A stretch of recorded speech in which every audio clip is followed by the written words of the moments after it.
Poster's note. Just so you know, this story has a time jump in it. End Poster's note.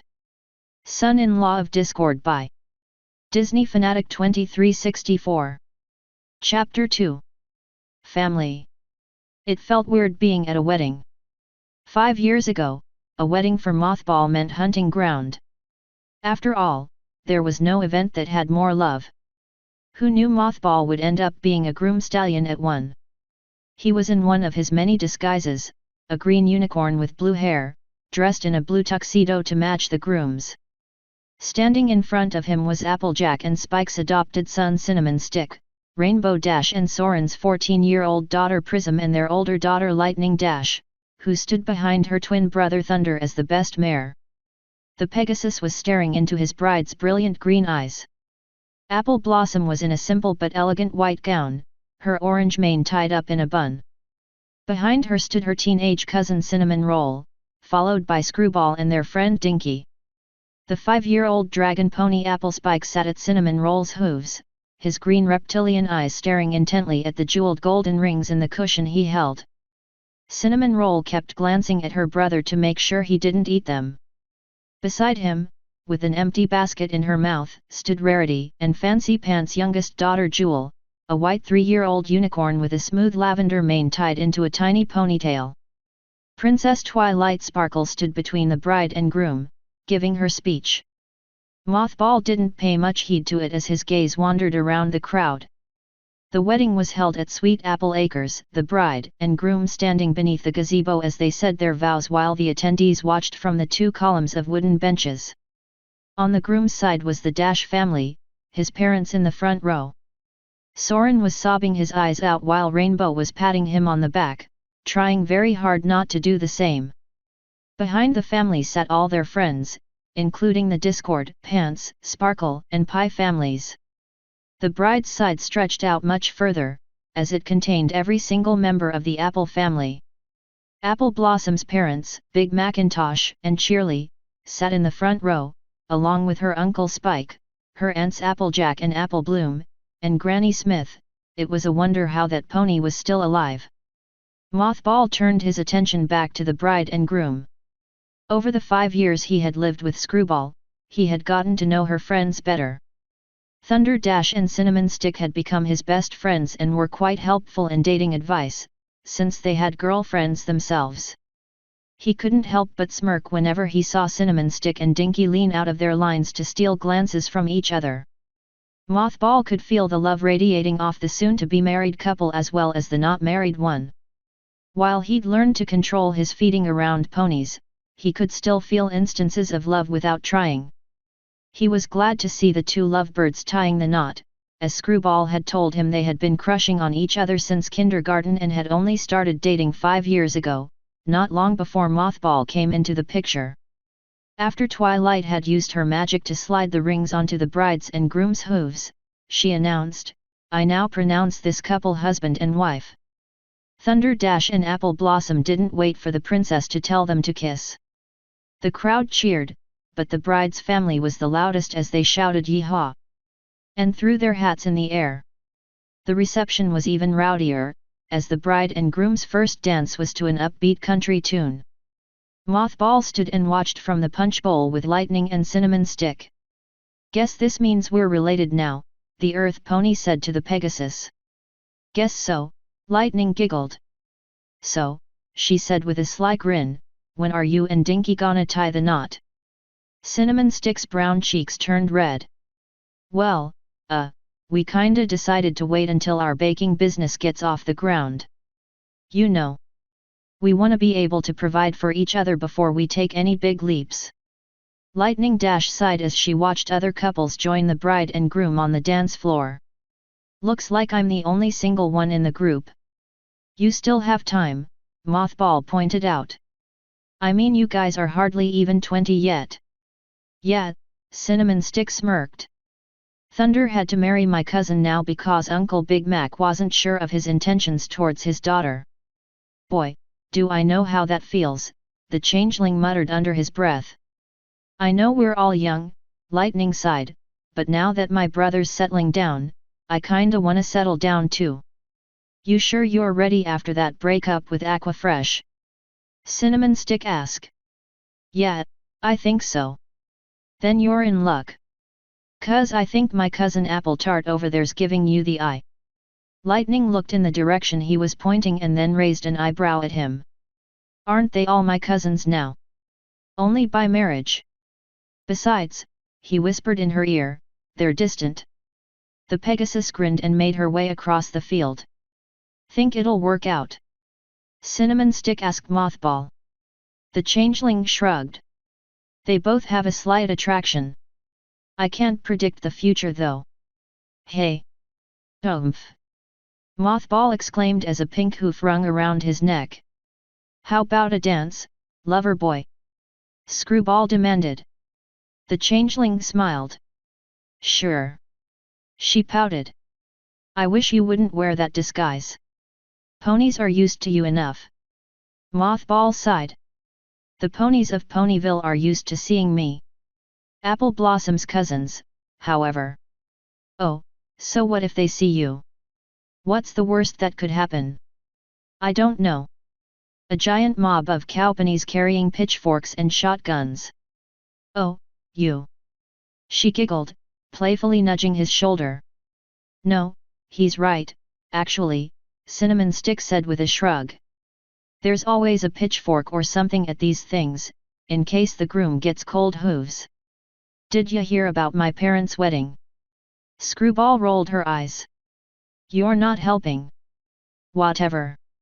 I still want that dance. She pulled her disguised boyfriend onto the dance floor. Mothball was usually a splendid dance partner, as all changelings learn to dance as a way of seduction. However, he was not prepared for square dancing. Screwball ended up taking the lead and twirled him on his hooves before dipping him. Just so you know, she said, bringing him back up to her eye level, you won't have to wear a disguise at our wedding. Oh, that's good, I guess. He paused and then looked at her with wide eyes. Wait, what? Ahem. They looked up to see Discord looming over them. Dad. Screwball groaned. I'm almost 20. Lay off. Chill, sweetie. The Draconequus said, putting up his hands. I only wanted to ask my daughter for a dance. Your friend there is doing the same. He pointed to where Apple Blossom and Big Macintosh were dancing, Thunder Dash and Rainbow a few feet away. Screwball smiled as she took her father's paw. Okay, Daddy. She sent Mothball one last glance before pulling into Discord's embrace. The changeling was left in a daze at what Screwball had just said. He stepped back and watched her laugh as her father spun her around.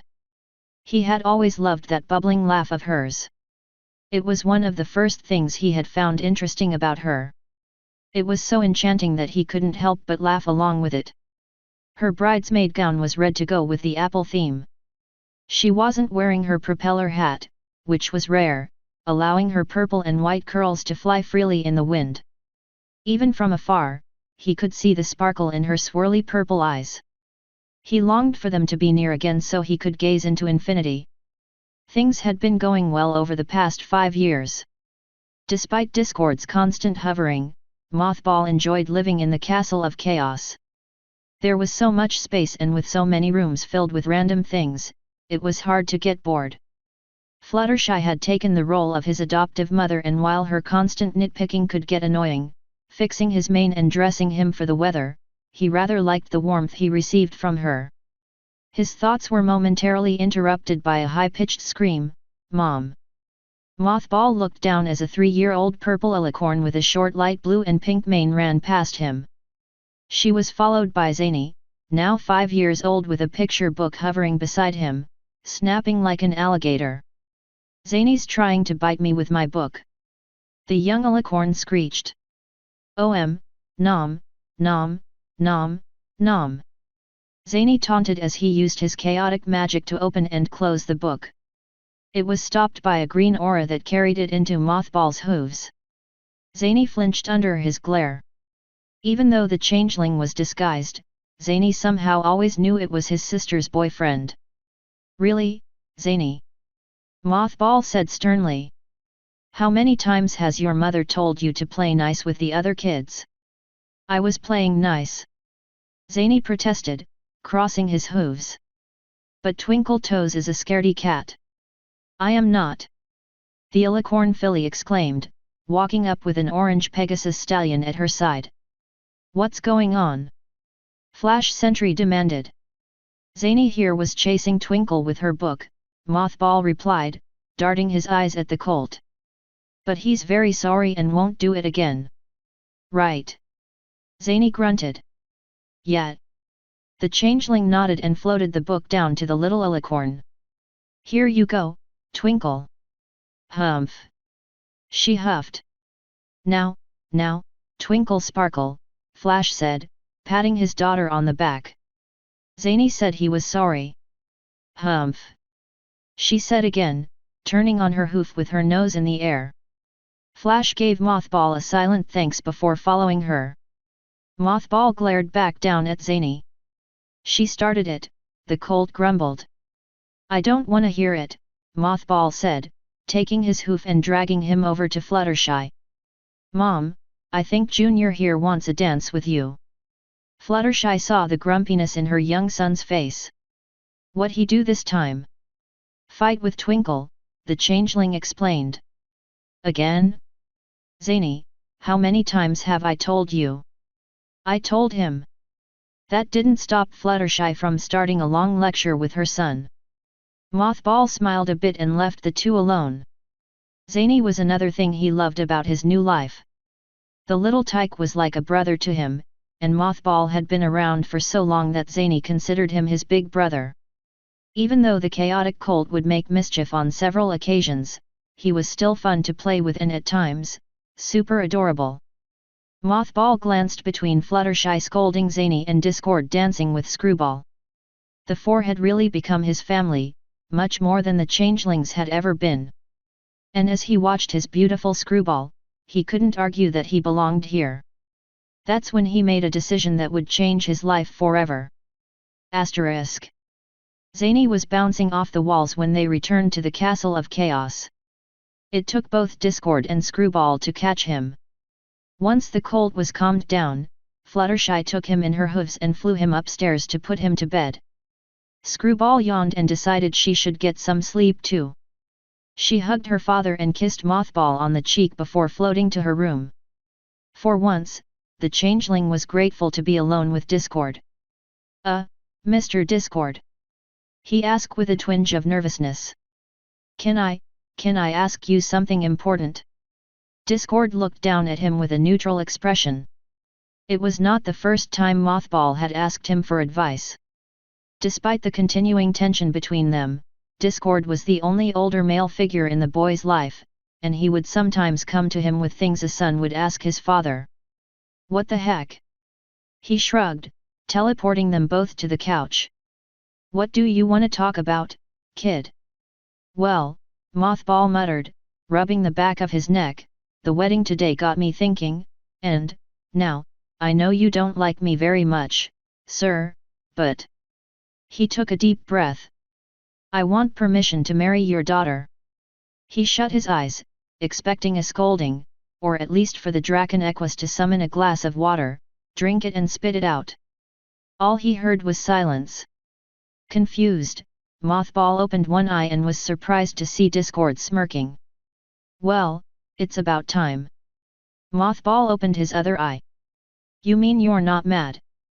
Mad? Why would I be mad? You're making a commitment to my daughter. What's more, you actually feel the need to ask my permission. If that's not a sign of a good son-in-law, I don't know what is. The changeling grinned hopefully. So I can marry her. But of course. Unless she says no, which I doubt. Why, I'll even give you a ring. He was about to snap his fingers when Mothball said, Actually, I was hoping to buy one myself. You know how I've been working part-time at the perfume shop. Apple Blossom had recommended him for that job 2 years ago, when Discord had told him that he should work to build character. The job turned out to be perfect for him. Since changelings had an excellent sense of smell, he could tell the perfumes apart without even looking at the labels or opening the bottles. Well, he continued, I haven't really done anything with the money I earned and it should be enough for a ring. Discord blinked and then slapped Mothball on the back hard enough to knock the wind out of him. You, my boy, have earned my respect. Then Discord's face returned to its usual sternness as he leaned in closer. But let's get one thing straight. You and my daughter are not to go any further than first base until after the wedding. Understand? Mothball gulped and nodded. Understood, sir. Good. The Draconequus leaned back and smiled. And you better make the proposal romantic. Otherwise she's never going to say yes. Well, unless you use 3 imprisoned princesses for leverage, but I wouldn't recommend that. So, good luck, I guess. The changeling grinned as he slid off the couch. Thanks, Dad. Discord's smile disappeared. What was that? Mothball froze and bit his lip. Thanks, Mr. Discord. He turned to see the Draconequus expression. He couldn't tell if he was shocked, displeased, or touched. Maybe it was all 3. Discord shook his head with a huff. Go to bed, kid. Mothball complied with his command, but as soon as they were facing away from each other, they could no longer suppress their smiles. Asterisk. General Mantis was searching the hive for his queen. She had been in seclusion for days and had only just discovered that she wasn't in her chamber. He came across one of the older parts of the hive on the lowest level. He passed by a large hexagonal doorway and stopped. He turned back and realized the crystallized barrier had been blasted through. He pulled back the old, tattered black curtain and found the queen lying on a large, black canopy bed. The room was dusty and hadn't been visited for years, until now. The general couldn't see the queen's face, but he did see that she held something small in her hooves which he could not identify. Your Majesty. He spoke softly. Chrysalis's head shot up and turned sharply to the general. Then she let out a sigh and placed her head back on the black pillow. Oh, General, she murmured. It's only you.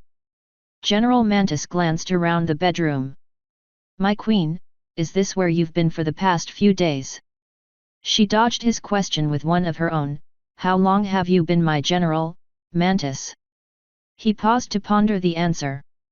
Almost 1,000 years, my queen. Ah, yes, she nodded. Then you've seen it all. You see why I grieve? He tilted his head. What do you mean, my queen? You remember who slept in this room? Don't worry about breaking the law, I won't punish you. But you remember. The first one had the ambition, but lacked the power. The second had the power, but lacked ambition. She curled up into a ball.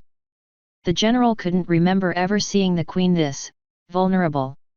Now, after all these years, she muttered, I still don't have an heir. There's still hope, my queen, General Mantis insisted. There are plenty of fertile stallions out there for you to. 3 months.